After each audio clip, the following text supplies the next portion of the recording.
Salah satu penyebab tingginya angka perceraian biasanya disebabkan oleh komunikasi yang bermasalah atau komunikasi yang tidak lancar di dalam sebuah rumah tangga. Dan begitu komunikasi terputus, maka keributan demi keributan itu akan terjadi begitu hebat dan begitu intens dalam sebuah rumah tangga. Dan pernikahan di mana di dalamnya tidak lagi bisa terdapat komunikasi yang bagus dan berkualitas antara suami dan istri. Maka tinggal tunggu waktu perceraian itu akan datang tanpa diharapkan. Nah, hari ini saya punya tamu yang spesial, sepasang suami istri. Beliau bernama Pak Jaliaman Sinaga dan Ibu Linda Sinaga, sepasang suami istri yang banyak sekali melayani orang-orang yang sudah menikah, dan memang pelayanan mereka berfokus kepada pelayanan rumah tangga atau pelayanan dalam pernikahan. Ada begitu banyak orang yang sudah dilayani lewat counseling dan juga lewat kelas-kelas yang beliau buat, dan hari ini saya percaya kita akan belajar banyak dari mereka berdua. Nah, Pak Jaliaman, Bu Linda, selamat datang di Meet and Talks. Terima kasih buat waktunya. Bukan hal yang mudah sebetulnya kita bisa kumpul sama-sama hari ini ya. Rasanya di masa-masa sekarang orang tuh di rumah aja, nggak punya banyak kerjaan, lagi banyak nganggur. Dan saya baca berita belum lama di China, angka perceraian itu meningkat selama masa pandemi Corona. Ya. Dan salah satu penyebabnya adalah terjadi keributan-keributan yang diakibatkan oleh suami dan istri. Itu nggak bisa lagi bicara baik-baik, nggak bisa bicara seperti masa-masa di mana waktu mereka berpacaran. Dan saya rasa di Indonesia juga akan mengalami hal yang sama, karena komunikasi adalah problem yang terjadi di banyak perkawinan, dan sayangnya nggak semua orang punya solusi atau punya jalan keluar. Jadi saya ingin kita semua belajar hari ini dari Pak Jaliaman dan Ibu Linda. Silakan Pak atau Ibu, siapa mau mulai terlebih dahulu? Oke, baik. Selamat malam saudara-saudara dimanapun saudara mendengarkan percakapan ini. Kita berbicara tentang komunikasi. Itu komunikasi adalah sesuatu yang sangat vital dalam pergaulan, dalam kehidupan kita sehari-hari, apalagi dalam keluarga, dalam pernikahan. Kenapa? Karena suksesnya satu hubungan ditentukan oleh komunikasi. Yes. Jadi tidak mungkin ada sukses satu hubungan tanpa adanya komunikasi. Bahkan ahli-ahli pernikahan berkata, komunikasi itu dianalogikan seperti darah dalam tubuh kita. Jadi kalau darah itu sudah berhenti, stop, apa yang terjadi? Pasti mati. Kita tinggal dapat nama baru, almarhum. Nah, sebenarnya dalam pernikahan juga begitu. Jadi kalau komunikasi suami dan istri tidak nyambung lagi, bukan hanya stroke. Kalau stroke diawali dengan stroke dulu. Iya. Jadi sudah tidak nyambung lagi, pasti akan terjadi ke sana. Ya, jadi itu sesuatu yang sangat vital. Jadi sebenarnya komunikasi itu sebenarnya kan bukan tergantung kepada kita pandai berbicara. Ya, pandai berkata-kata ya. Iya, bukan pandai berkata-kata, tetapi bagaimana intinya komunikasi itu kan itu. Bagaimana yang saya sampaikan, bagaimana yang saya maksudkan ketika saya berbicara dalam konteks pernikahan, pasangan saya bisa dimengerti sebagaimana saya maksud. Betul ya, Ibu ya? Iya. Sama juga seperti istri saya. Nah, jadi ketika saya ingin sesuatu yang saya harapkan kepada suami saya berbicara, ya. Saya rindu dia seperti itu. Tapi ada banyak wanita tidak berani berbicara. Itu masalahnya lagi. Kemudian bagaimana ketika suami berbicara dan istri berbicara, kita punya perbedaan. Karena ketika wanita berbicara, dia melibatkan perasaannya. Perasaan. Kalau pria, ketika dia berbicara, dia melibatkan logikanya. Nah, dari hal dua ini yang berbeda aja, ini bisa konflik. Iya. Nah, tanpa disadari ini bisa konflik. Nah, dan juga faktor yang lain ya. Kenapa waktu pranikah, Pak Petrus ya, biasanya waduh akur banget. Iya. Cocok gitu ya. Tetapi sudah menikah setahun 2 tahun, cek gitu kan. Kenapa demikian? Nah, begini. Karena waktu pacaran tuh selalu nyambung. Aneh ya? Iya, nyambung terus, sinyalnya kuat. Iya, semua bisa nyambung, betul. Karena waktu pacaran itu kenapa nyambung semua? Karena waktu pranikah itu kita biasanya hanya mengenal yang baik-baik, yang plus. Oh. Ketika kita ketemu pun, wah dia sudah lagi pakaian rapi, sudah wangi, sudah cakep. Semuanya lagi bagus-bagusnya yang kita Tapi lihat. coba sudah married. Iya, baunya berubah tuh. Nah, kadang-kadang suaminya pergi kerja, kita pergi kerja, dia masih pakai daster. Kita pulang agak cepat sore, bajunya masih sama, tetapi aromanya sudah tambah lagi, tambah bawang, tambah apa lagi, tambah apa itu terasi lagi, tambah, aduh macam-macam. Jadi aromanya padahal kita di pekerjaan di luar sana lihat yang macam-macam. Wah, ini salah satu. Lihat yang wangi-wangi. Iya, lihat wangi-wangi. Yang muda-muda, yang seger-seger, yang wangi-wangi ya Pak ya. Itu satu ancaman, Iya, satu ancaman. Bukan berarti juga sesuatu yang ini. Jadi artinya kita lihat yang baik-baik aja. Makanya memang makanya di sini kita perlu melibatkan Tuhan. Sebab begini Pak Petrus, mengasihi istri dengan mengasihi pacar lebih enak mengasihi pacar. Kenapa bisa begitu? Mengasihi pacar, karena kita kan hanya tahu yang baik-baik semua, cantik, baik. Ya. Mengasihi dalam periode pacaran maksudnya Oh ya. iya betul. Kalau mengasihi istri perlu pengurapan khusus. Bahkan pengurapan tingkat tinggi. Pengurapan tingkat tinggi. Sebab apa? Kita sudah menemukan hal-hal yang kita tidak cocok menurut kita. Iya. Karena dua pribadi kan tidak mungkin ada yang persis sama kan. Iya. Pak Petrus juga Iya, bersaudara iya, pasti iya. kan bisa aja itu. Yang kembar sekalipun tidak ada yang persis sama. Iya. Apalagi suami istri. Iya. Saya ketemu istri saya udah umur sekitar 28, 29. Ketemu Ketemu istri saya 29. sekitar umur 22. 22. Jadi bayangkan, 22 tahun sudah dibesarkan dengan gayanya keluarganya. Saya 28 tahun dengan gaya saya. Nah, ketemu waktu sebelum pranikah, belum kelihatan aslinya, Iya. baru fotokopinya. Iya. Nah, itu yang sering bisa, kalau tidak dibereskan, itu yang membuat kita terjadi konflik dalam pernikahan, membuat konflik. Satu konflik tidak dibereskan, itu ibaratnya sakit penyakit. Stadium 1 tidak segera dituntaskan, naik stadium 2. Stadium 2 tidak diobati, naik terus sampai stadium akhir, tinggal.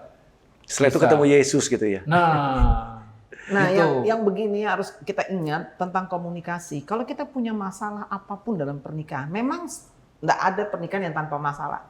Semua pasti punya masalah dalam pernikahan. Ketika kita masih bisa berkomunikasi, sekali lagi, walaupun kita punya masalah, tapi masih bisa berkomunikasi, itu harapannya besar. Selama maksud masih gini, bisa. masalah sebesar apapun, Iya. selama masih bisa berkomunikasi, Iya. itu masih ada peluang ya. Iya.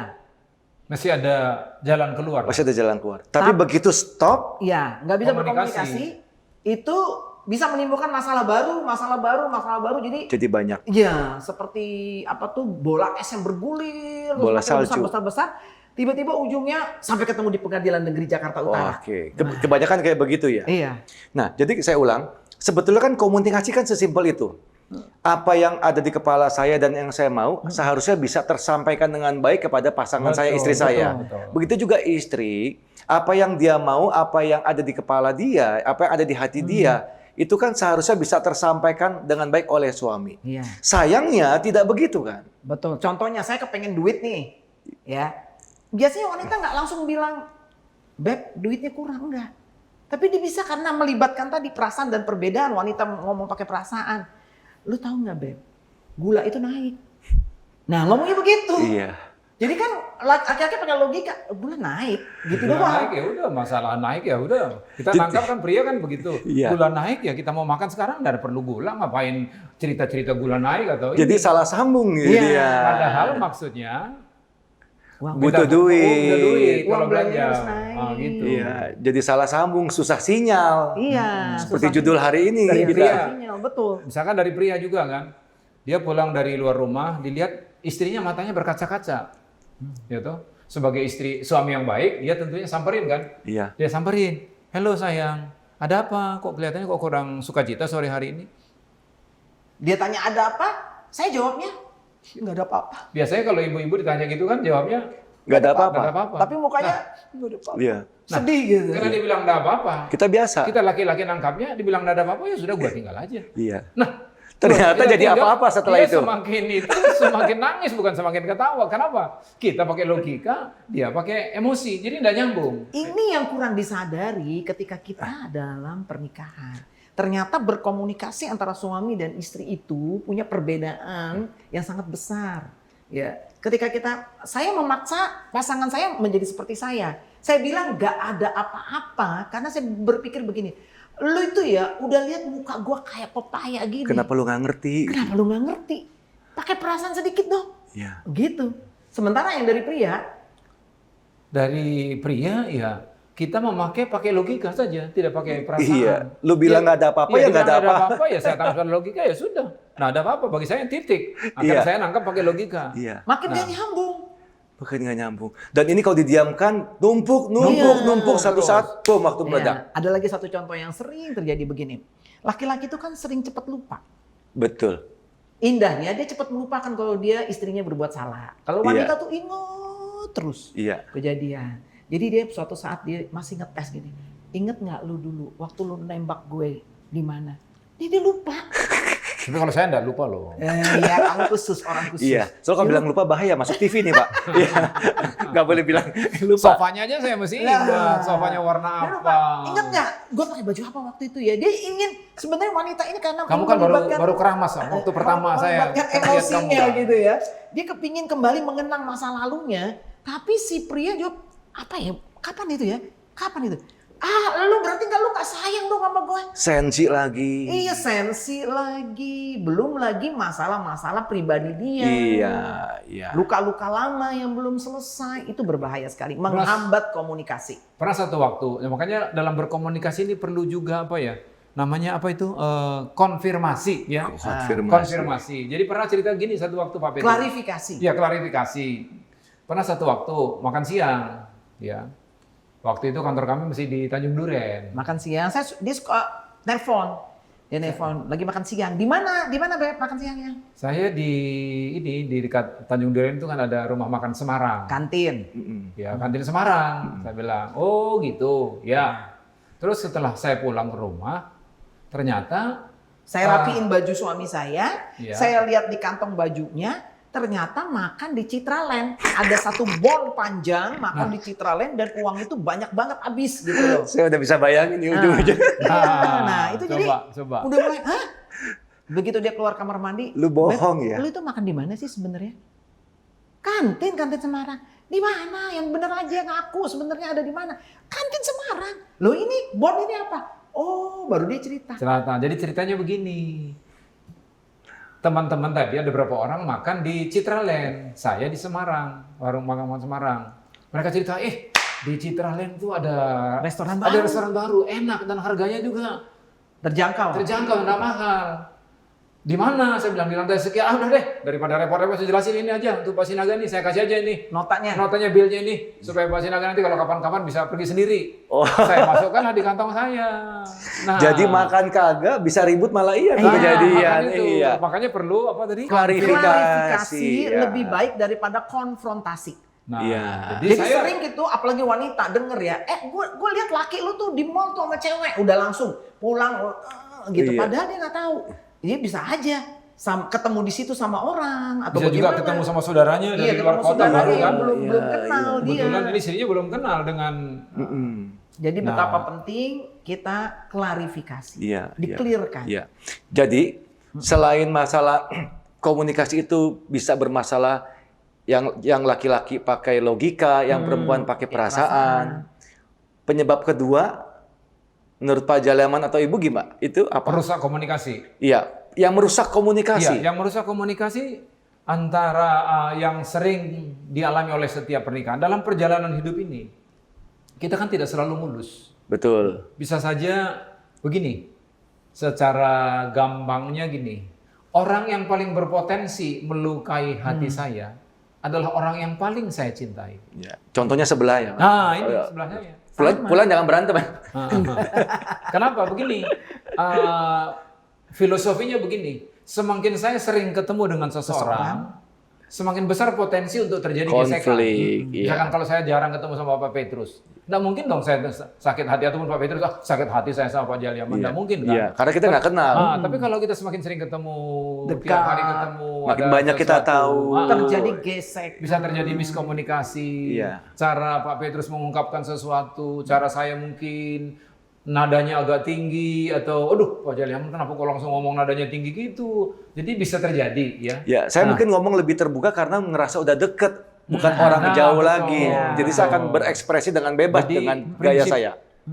Filosofinya begitu. Semakin kita sering bertemu, nah suami istri kan memang harus tinggal sama-sama. Jadi kalau suami istri memang diusahakan jangan LDR. Untuk LDR, bukan LRT. Jadi jangan jangan long Long distance distance relationship, Memang banyak iya. bisa dikerjakan sekarang ini dengan teknologi, Iya. tapi ada banyak hal tidak bisa touching, tidak bisa dilakukan. Iya. Dilakukan. Jadi kalau memang pranikah, ya kalau memang harus demikian, nah itu lain lagi nanti itunya. Topiknya lain lagi. Iya, Kalau pranikah LDR lain lagi Iya. topiknya. Nah, jadi karena sering ketemu, maka bisa terjadi apa? Kecewa, sakit hati, gesekan, ya. Nah, karena itu kita belajar kalau terjadi gesekan, kita harus segera secepat mungkin as soon as possible kita selesaikan masalahnya. Kan jelas firman Tuhan berkata, kalau engkau marah, Jangan simpan amarahmu marahmu sampai sunset. matahari terbenam. Nah, kadang-kadang kita rubah kebenaran ini kan. Kadang-kadang, Bapak aja kagak ngerti. Sakit, Pak. Minggu terbenam. Oh, Bapak aja nggak merasa. Bulan terbenam, kadang-kadang tahun terbenam. Padahal kebenaran ini berkata kan, jangan sampai matahari terbenam. Iya. Nah, ini memang perlu perjuangan. Iya. Ya. Kalau kita berusaha berjuang minta kekuatan sama Tuhan, Tuhan pasti kasih. Iya. Ya. Sama ini pengalaman kami tidak ini, saya nggak bicara, saya nggak munafik. Saya pun sering sakit hati ya. Istri saya pun bisa kecewa sama saya, tapi kami belajar selalu untuk menyelesaikan secepat mungkin. Ya. Jadi bisa kita bilang faktor kedua kenapa terjadi banyak masalah dalam berkomunikasi adalah nggak terbuka ya. Bukan sakit ya, hati yang sakit tidak hati yang dibereskan. tidak dibereskan. Ya itu, ya. Ya. Maksudnya nggak berani jujur. Apa yang dia rasa nggak diomongin disimpan. sama pasangan, disimpan, tahu-tahu meledak aja. Meledak aja, betul. Jadi Iya. sakit hati tetapi tidak dibereskan. Makanya kami berdua punya ini, Quote. punya quote. Quotes. Jadi saudara-saudara di rumah boleh catat Ya. ya. Kecewa, Sakit hati, mampir boleh. nginep jangan. Jangan. Apalagi ngekos. Mahal harganya. Nah. Satu lagi. Iya. Supaya jangan lupa. Tadi Iya. mungkin ada yang kemana-mana lagi jalan pendengar. Ya, Supaya satu jelas lagi. ya. Kecewa, sakit hati, mampir boleh. Nginep jangan. Apalagi ngekos. Mahal harganya. Apalagi ngontrak lebih Ya, mahal. lebih mahal lagi. Kontrak lebih mahal. Lebih Orang mahal kontrak lagi. sebenarnya masuk Waduh. ICU nanti. Iya. Sudah masuk Iya, ICU itu. iya. Tapi gini loh Pak, saya mau tanya ya. Kalau kita bicara begini, di mana kita sama pasangan kita lagi lumayan baik, itu kan gampang ya. Semua kan nyambung, semua enak. Tapi kan ada masa-masa dalam pernikahan itu kan jalan kan nggak selalu mulus seperti kata Bapak tadi. Betul. Ada masa-masa di mana kita mulai banyak konflik atau cinta udah mulai habis, bulan madu habis, dan kalau sudah mulai banyak konflik kan penerimaan kan juga pasti berkurang. Nah, kalau misalnya mulai menjauh nih hubungan suami istri, komunikasi pasti rusak. Nah itu kan nggak bisa nyambung dong ngomong. Itu gara-gara odol bisa berantem, gara-gara anduk bisa ribut, gara-gara ngomong hal-hal kecil bisa jadi konflik besar. Nah bagaimana untuk kita orang tuh mengatasi pada waktu ada dalam situasi seperti itu? Kalau menurut saya konflik itu harus segera dibereskan. Jadi seni mengelola konflik. Jadi satu pernikahan itu harus belajar bagaimana seni mengelola konflik. Karena konflik itu tidak akan terhindarkan dalam setiap pernikahan. Betul. Karena dengar baik-baik, pernikahan bahagia bukan absen dari masalah. Tetapi pernikahan bahagia atas anugerah Tuhan berhasil Mengatasi setiap masalah. Oke. Sehingga mereka keluar sebagai pemenang. Jadi setiap pasangan suami istri harus dewasa, bisa mengelola konflik dalam kehidupannya, sehingga mereka bisa berkomunikasi dengan baik. Karena kalau sakit hati didiemin, konflik akhirnya luka, ngomong satu aja salah. Betul. Sensi gitu. Iya, bisa ribut besar tuh. Waduh, lu nyindir gue ya?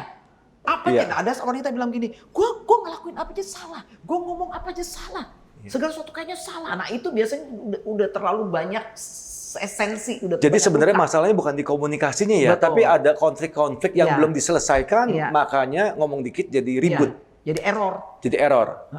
Nah berarti orang-orang yang nggak punya pemahaman ini, maksudnya mereka yang begitu ada masalah cenderung nyimpen karena masih kesel, karena apa? Memang nggak ada jalan keluar dong. Ya, mereka harus yang namanya bisa self-healing. Kedewasaan di Kedewasaan. dalam jiwa mereka ya. Betul, makanya betapa penting satu pribadi itu harus dekat dengan Tuhan. Iya. Suami membawa istri dan anak-anaknya untuk melakukan mesbah. Iya. Tetapi betapa penting juga kita secara pribadi, kita membangun keintiman dengan Tuhan. Mm-mm. Jadi karena apa? Komunikasi secara horizontal itu akan terjadi dengan baik ketika komunikasi kita secara vertikal dengan Iya. Tuhan itu baik. Iya. Saya yakin orang yang sungguh-sungguh intim dengan Tuhan, dia akan membangun hubungan dengan pasangannya dengan baik. Contohnya dia mengecewakan, tetapi karena hubungan saya sama Tuhan dengan baik, yaudah deh, aku lepaskan pengampunan. Iya. Betul nggak? Gampang. Iya. Tapi ketika saya hubungan dengan Tuhan nggak baik, wah ntar dulu ya. Kesesama juga jelek Iya. semua. Nah, biasanya kalau suami istri udah nggak baik, ini kasihannya anak-anak. Betul. Anak-anak bisa kena apa namanya? Kena dampak. Iya. Ya. Anak Dan- nggak salah dimarahin. Iya. Nanti anak kalau makanya hubungan suami istri yang baik itu berdampak kepada hubungan orang tua dengan anak jadi baik. Iya. Biasanya anak bermasalah itu awalnya itu karena hubungan suami istri yang kurang baik. Bukan masalah faktor yang lain, bukan faktor luar ya. Iya, artinya Tapi- faktor luar juga ada, tetapi Iya. artinya yang paling kuat Paling biasanya besar. Dari paling dalam besar. rumah Iya. menciptakan anak-anak itu seperti apa? Walaupun dari luar ada, tetapi kalau hubungan orang tua baik dengan orang tua dengan anak baik, biasanya anak itu bisa tertolong. Iya. Hubungan suami istri baik, maka orang tua dan anak Iya. baik. Nah, saya tertarik dengan tadi Bu Linda bilang bahwa penting di dalam sebuah pernikahan baik suami maupun istri sama-sama takut Tuhan ya. Ya, Karena begitu kedua-dua takut Tuhan, mereka tahu tujuan yang sama, contoh yang sama, maka semua konflik itu akan lebih mudah untuk diselesaikan. Tapi bagaimana kalau salah satu pasangan itu belum kenal Tuhan? yang mana dulu nih? Ada yang prianya belum kenal atau Iya, istrinya? salah satu atau ada Kalau dua yang belum pendekatan kenal ya. istrinya masih lebih gampang karena dia imam kan. Iya. Kalau istrinya belum kenal Tuhan, suaminya sudah kenal Tuhan lebih gampang. Lebih gampang karena dia kan perannya kan imam, pemimpin. Pemimpin. Bisa diajak istri yang ngikut ya. Iya, yang agak berat itu suami yang belum mau, istri Yang yang sudah. sudah. Istri sudah kenal Tuhan, suami belum. Tapi pesan saya, kalau istri yang sudah, jangan istri khotbahin suaminya. Karena tidak ada suami yang bertobat karena khotbah Istri. Karena kekuatan laki-laki itu bukan mendengar. Kekuatan laki-laki itu melihat. Nanti dia nggak dengar firman, dia baca firman tuh tadi lu sih nggak dengar tuh firman Tuhan tuh bagus tuh. Istri suaminya digituin terus. Lo kawin aja udah sama dia. Biasanya kan suami begitu kan. Tapi Makanya- kalau suami melihat ya Oke, istrinya saya yang ngerti. saleh, Nah, yang sungguh-sungguh cinta Tuhan. Gue sudah perbuatan begini, istri gue nih kenapa kok tetap baik sama gue ya? tetap Kok dia melayani. tetap melayani saya? Pesan saya istri Nah, itu. walaupun suamimu belum sungguh-sungguh dalam Tuhan harus melayani suami dengan Oke. baik. Kan itu ada di Petrus, Iya. seperti nama pastor. Iya. 1 Petrus Iya, kan. iya, Ya, iya. Jadi dia bilang, jadi bukan karena khotbah istrinya, tetapi Tapi karena karena melihat. perbuatan. Jadi saya nggak bisa merubah yang namanya jaliaman. Jadi ingat itu, Mm-mm. saya nggak bisa rubah pasangan saya. Tetapi yang saya bisa rubah respon saya. Ketika suami saya belum mengerti kebenaran firman Tuhan, belum bisa menjalankan seperti apa yang Tuhan mau, saya yang merubah diri saya. Iya. Maka untuk pesan bagi saudara-saudara yang belum menikah, carilah pasangan yang sungguh-sungguh sudah cinta Tuhan. Iya. Nah, jadi mencari pasangan yang sungguh-sungguh, pastikan bahwa kita berdua calon suami istri ini adalah orang yang sungguh-sungguh memang mencintai Tuhan sama-sama. Iya, itu kan Jadi itu kan pasangan- idealnya ya. Iya. Idealnya. Yang seiman dan Iya. seimbang. Tapi saya tertarik dengan jawaban tadi dari Bu Linda bahwa kalau suaminya belum bertobat, istrinya sudah, maka memulai perubahan dengan memberikan contoh yang baik dari Betul. diri sendiri. Jangan khotbahin suami ya. Betul. Karena tadi Pak Jaleman bilang tidak ada Suami suami yang bertobat gara-gara karena dikhotbahin khotbah dari istri. Betul. Yang ada suaminya makin Mantap. jauh, makin ada Iya, jarak. makin kesel, makin ada Betul, jarak. betul. Lebih baik dia nggak banyak ngomong, nggak banyak ngomel, tapi dia melakukan yang baik untuk suaminya. Dan Yes. juga jangan lupa membawa dalam doa. Iya, Ya. bersyafaat untuk suami Betul, ini ya. betul.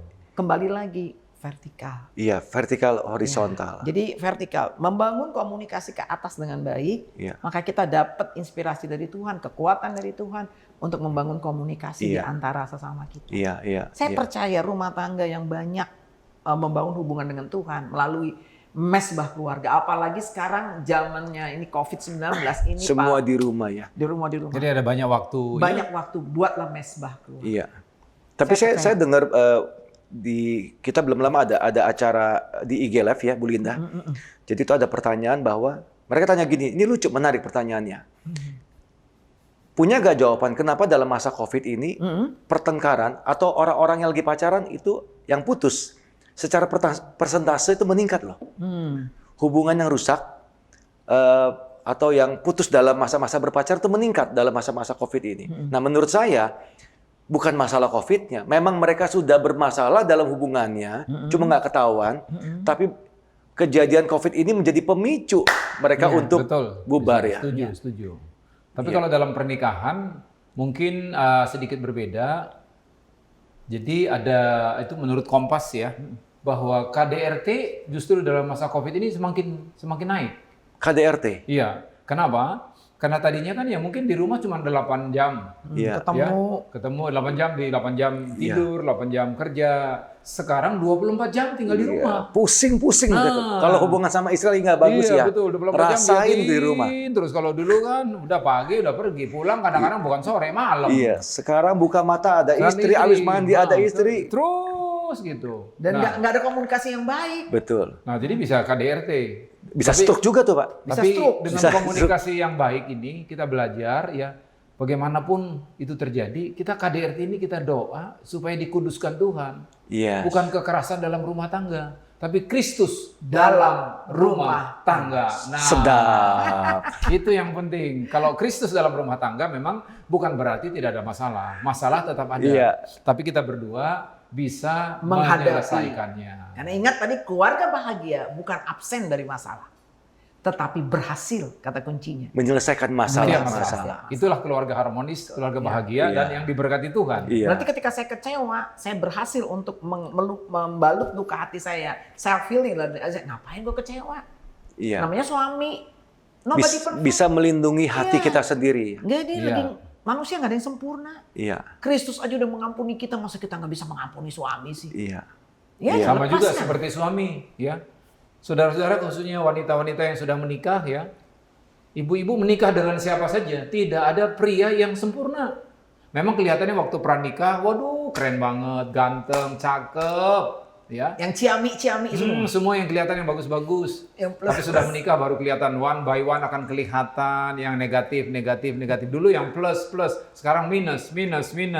Nah, karena itu menikah dengan siapapun tidak ada yang sempurna. Tetapi pernikahan itu justru pria yang tidak sempurna menikah Bertemu dengan dengan wanita yang tidak sempurna, melalui pernikahan Ada semakin proses disempurnakan oleh Tuhan. Amin. Iya. Disempurnakan. Makanya Iya. firman Tuhan berkata kan, hendaklah kamu sempurna. Nah itu kalau dalam bahasa aslinya Yunani ini, kita sedikit belajar ini ya, kebenaran firman. Iya. Itu tulis, hendaklah kamu sempurna. Istilah sempurna itu ditulis dalam bentuk jamak, Pak Petrus. Oh, oke. Berarti seluruh Jadi area. artinya Iya. banyak yang perlu disempurnakan. Iya. Saya- Bukan satu area saja. Betul, saya sebagai hamba Tuhan sudah berapa tahun ya mengucap syukur lah bisa melayani Tuhan sejak masa saya umur 21 tahun. Tapi walaupun demikian bukan berarti saya sudah everything is okay, no. Waduh, saya banyak kekurangan. Iya, sampai Saya hari ini ya. Saya Harus makin terus proses. belajar banyak keluarga, saya semakin sadar, aduh, saya kok masih begini ya. Aduh, saya kok masih begini ya.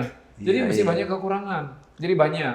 Tetapi seperti Bapamu sempurna. Nah, istilah Bapamu sempurna itu istilahnya tunggal. Jadi Bapa di sorga itu sudah sempurna. Iya. Kita masih banyak yang perlu disempurnakan. Jadi istri juga, kalau kita dua-dua sadar akan hal ini, ya kita biasa lebih cepat, ya udahlah, saya juga tidak sempurna, ya udahlah, saya juga ampuni istri saya. Sama juga istri, Iya. suami Iya. saya juga tidak sempurna. Justru pernikahan itu kan saling melengkapi. Betul. Kelemahan suami diisi oleh kekuatan istri. Kelemahan istri diisi oleh kekuatan suami. Iya. Jadi harus ada kliknya itu. Tapi gimana Bu Linda misalnya istri itu udah kesel sama suami misalnya ya, suaminya itu suka main perempuan bolak-balik misalnya nih, atau judi sampai harta dijual, rumah dijual, semua dijual, dan kejadian bukan satu kali dua kali, diomongin nggak ngerti-ngerti. Nah, tentu istri itu kan akan memendam banyak luka dan marah. Suaminya yang kayak anak kecil misalnya ya, atau suami yang nggak bisa ambil keputusan, suami yang nggak bisa kerja. Suaminya itu anak mama. Ya banyak mungkin sih kayak seperti begitu. Nah, bagaimana untuk istri itu bisa berbesar hati menjalin komunikasi? Karena Kalau dikasih kepercayaan kan juga suaminya tidak bisa membalas kepercayaan sebagaimana seharusnya. Ini sebenarnya suatu proses konseling yang cukup panjang. Kalau Harus menghadapi- konseling. Tidak gampang ya, Tidak tidak gampang. Tetapi intinya buat wanita yang menghadapi kasus yang seperti ini, jangan pernah menyerah. Jangan menyerah. Jangan menyerah. Dan jangan Ingat membalas kembali. ya? Iya, dan jangan membalas. Ingat bahwa sebagaimana firman Allah berkata, kalau satu orang diselamatkan, maka seluruh rumah tanggamu akan diselamatkan. Akan diselamatkan. Iya. Sebagaimana Yosua berkata, aku dan seisi rumahku, kami akan beribadah kepada Tuhan. Iya. Kalau mungkin seorang istri, dia sudah dekat sama Tuhan, suaminya masih kayak begini, maka dia bilang, Tuhan kalau aku sudah beribadah sama Tuhan, aku sudah berdoa, aku sudah bawa seluruh keluargaku, aku percaya aku akan melihat doaku dijawab oleh Tuhan. Amin. Nah, apa bagian yang harus dia lakukan itu perlu proses konseling. Karena kenapa suaminya seperti itu perlu juga dievaluasi. Kita mesti lihat lagi latar belakang family tree-nya, Setuju, iya. keluarganya. Iya, iya. Mungkin ada luka batin, Iya. ada tidak kepuasan dalam hidupnya. Mungkin juga di antara mereka berdua ada perselisihan yang belum terselesaikan. Ada banyak hal, tapi intinya buat wanita jangan putus asa.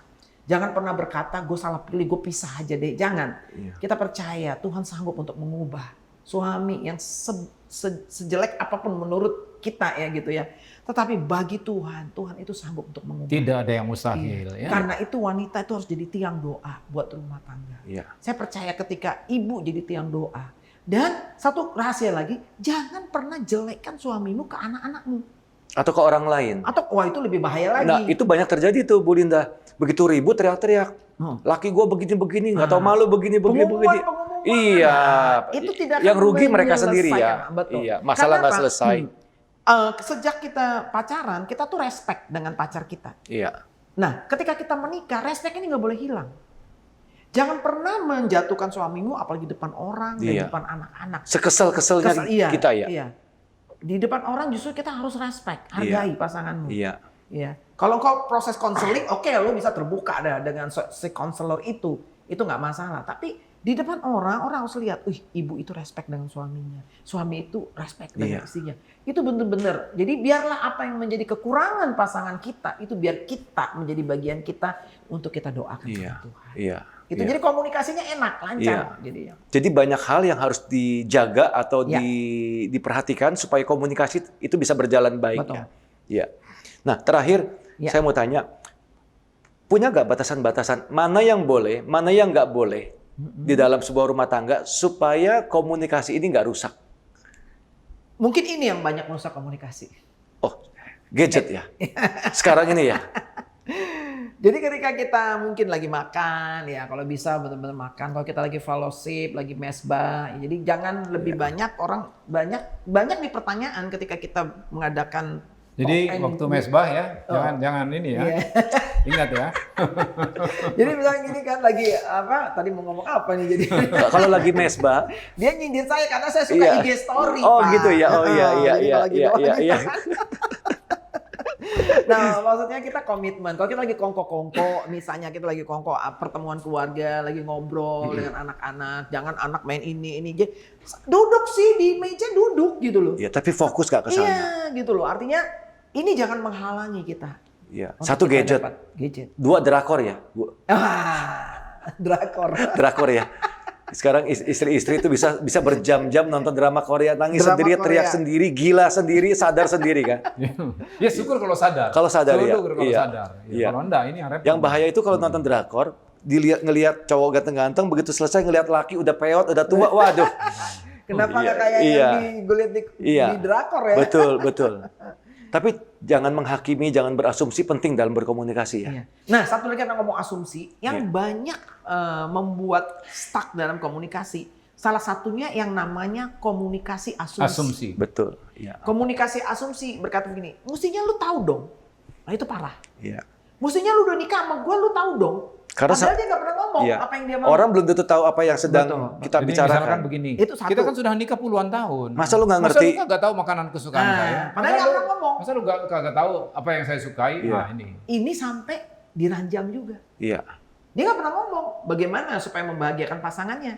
Tapi bilang, mestinya lu begini dong begini. Akhirnya nggak terjadi. Akhirnya dia bilang, ya gue nyesel deh nikah Akhirnya sama lu. ribut ya. Nah itu jadi nggak ada. Itu komunikasi asumsi. Itu masih yang kayak gitu. Yang kedua, ketika dia melihat seperti bola biliar gitu ya. Gini, oh pasti begini. Oh ini karena ini begini nih. Pasti ini dari. Nah yang tadi, yang kayak saya lihat Bill, saya bilang ini pasti bohong nih, makan sama teman-teman ternyata di luar. Itu udah kita sendiri mengambil satu kesimpulan, berasumsi sendiri di Iya. dalam kehidupan kita. Iya. Itu sering banyak. Ya, saya setuju. Dalam beberapa pelayanan konseling yang saya terima, Bu Linda, Pak Jaleman, itu asumsi itu menjadi salah satu penyumbang terbesar kehancuran rumah tangga. Betul. Ya. Terutama kata-kata tadi. Kita udah kawin 10 tahun, 15 tahun, masa lu nggak ngerti-ngerti? Iya. Loh, kita boleh ngomong begitu kalau memang pasangan kita udah ngerti Iya. sebelumnya. Tapi kalau kita juga jarang ngomong, kita nggak ngajarin dia, kita nggak terbuka, sebetulnya kita nggak boleh ya ngomong Nggak begitu. boleh. Ya, Nggak boleh. itu seperti menghakimi tanpa kita sadar. Iya. Dan nanti nular ke anak-anak juga. Iya, Itu anak-anak ini kecewa, dia nggak punya teladan lagi. iya. Begitu. Lu mesti hormat sama orang tua, padahal orang tuanya nggak pernah ngajarin. Iya. Saya sama Pak Jaliaman tuh ngajar ketika anak-anak kami mulai ada yang kerja anak pertama kerja di luar negeri ya. Begitu pulang kita bilang, kalau kamu pulang ke Indo, kamu harus bawa oleh-oleh sama papa mama. Bukan masalah Bukan harganya masalah ya. harganya, tapi satu penghargaan. Yes. Satu apa? Iya. Kita Perhatian. ingin mengajar dia itu tuh mau apa? Satu biar itu jadi satu gaya hidup dia. Kebiasaan. Nah, kita nggak pernah ngomong gitu pas anak kita pulang dari luar negeri. Lo anak kagak tahu diri ya, udah Oke, disekolahin, udah dapat iya. uang kerja, emak lu aja nggak lu kasih oleh-oleh. Sementara tante lu bawain oleh-oleh, kan tantenya nelpon. Iya. Tolong dong bawain gua dari sini kan gini. Cuma kita nggak tahu kalau tantenya udah nelpon minta dibawain. Iya, dia sakit hati sendiri. Ini namanya komunikasi Iya. asumsi. Iya. Ini bahaya banget. Iya. Bayangkan apa yang terjadi dengan keluarga kita masing-masing, termasuk Anda semua. Kalau kita banyak berasumsi seperti ini ya, Bu ya. Terus satu lagi yang tidak boleh ya, yang betul tidak boleh. Kita dalam berkomunikasi suami istri betul-betul yang harus kita hindari itu dusta. Jangan ada dusta di antara kita. Ya. Jadi untuk buktikan nggak ada dusta tuh berani lihat mata. Iya, berani lihat mata Kalau biasa. lihat mata terus yang Takut. salah satu udah begini, itu biasanya ada Ada itu. sesuatu itu. Jadi kita juga harus dapat bonus apa enggak tadi dari kantor? Tapi kadang-kadang Pak Jaleman begini kalau bicara soal keterbukaan, sejujurnya kan tidak semua perempuan itu berbesar hati untuk menerima kenyataan. Dalam banyak kasus yang saya tangani, contoh perselingkuhan gitu ya, begitu kita ketemukan nih, suaminya sudah dikonseling sendiri, sudah oke, sudah tahu nanti harus gimana, istri juga sudah tahu harus gimana, oke sekarang kita ketemuin dong. Begitu ketemu, istri nuntut nih, ngomong yang jujur sekarang. Selain si Ani, berapa cewek lagi yang lu jalan? Lakinya bilang, ada 4. Itu bukannya selesai saat itu juga. Tambah parah, tambah ribut, tambah dalam. Jadi begini. Kalau yang kayak begitu mungkin kita perlu. harus berhikmat juga. Iya. Jadi jujur, saya katakan jujur itu bukan berarti ada hal-hal yang tidak perlu kita beritahu. Ya. Kalau memang informasi itu membuat pasangan kita tambah tidak baik, buat apa? Kan ini keterbukaan itu maksudnya untuk kebaikan toh. Artinya dia belum siap tapi menerima. bukan berarti kita berbohong. Tapi artinya di sini hikmat. Kita tahan mana yang boleh kita Iya. sampaikan, mana yang tidak ya. Disaring. Iya. Saya pun katakanlah sebagai seorang konselor. Kalau konselor itu berkatakan, Pak, ini rahasia Pak ya, ini hanya untuk Bapak. Saya kepada istri saya pun Nggak disampaikan. saya tidak sampaikan. Iya. Bukan berarti saya berbohong. Iya. Karena ini kan memang rahasia pelayanan kita. Jadi, tapi bukan berarti saya bohong. Jadi kalau sudah itu saya katakan, oke, saya keep. Jadi misalkan ketika masalah orang itu tadi apa, aduh sorry, dia tadi pesan tidak Iya. boleh diceritakan. Iya. Ya sudah. Dengan kata lain, kalau kita punya istri model sumbu pendek, diperlukan juga hikmat dari kita sebagai suami untuk mana yang boleh kita ngomong, mana enggak dong. Kan saling mengenal, makin menikah kan sambil terus Dan biasanya mengenal. uang itu sensitif sekali itu uang. Iya. Ya. Jadi misalkan kita jujur juga. Kita bantu siapa, kita kasih Betul. orang tua kita.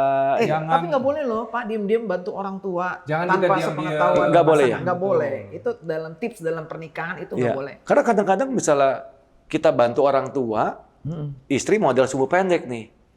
Bisa ribut tuh bagaimana? Tetap Jadi terbuka. misalkan gini, prinsipnya kita harus belajar dulu.